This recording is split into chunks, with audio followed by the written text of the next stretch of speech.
एक महत्त्वाचा मुद्दा मुंबई शहराच्या दृष्टीने तो नेहमीच दुर्लक्षित राहतो, तो वाहतुकीची कोंडी।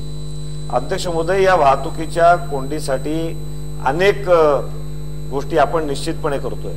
आपण फ्लायओव्हर ब्रिज बांधतो, आपण रोडवर ब्रिज बांधतो, आपण मेट्रो आणल्यात, परंतु हा सगळ्याचा उपयोग, ह्या सगळ्या मोठ्या मोठ्या प्रकल्पांचा उपयोग हा प्रवाशांना निश्चितपणे होणार आहे। परंतु ज्या प्रमाणामध्ये आपल्याकडे गाड्यांची संख्या वाढते अध्यक्ष महोदय, आणि ही गाड्यांची संख्या वाढत असताना अध्यक्ष महोदय, आज अख्ख्या जगामध्ये वाहनांच्या संख्येच्या तुलनेमध्ये आपला 160वा नंबर लागतो।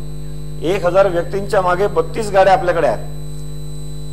याचा आकडा जर का अमेरिकेचा पाहिला तर जवळजवळ 900 गाड्या त्यांच्याकडे 1000 व्यक्तींच्या मागे आहेत। परंतु सर्वात मोठी अडचण मुंबई शहराची ही 450 एका स्क्वेअर किलोमीटरच्या मागे 450 गाड्या आहेत अध्यक्ष महोदय आज। आणि आज ज्या पद्धतीने गाड्यांचे लोन स्वस्त झालेले आहेत, आज ज्या पद्धतीने मध्यमवर्गीय व्यक्तींच्या मनामध्ये सुद्धा काही व्हॅल्यू एडिशन्स येतात, गाड्यांचा अधिकाधिक वापर सुरू झालेला आहे, अधिकाधिक लोक गाड्या विकत घेत आहेत। आणि पुढील काळामध्ये हा जो आकडा 1000 व्यक्तींच्या मागे 32 गाड्या आहेत, तो निश्चितपणे काही शेकडोंच्या आकड्यामध्ये जाणार।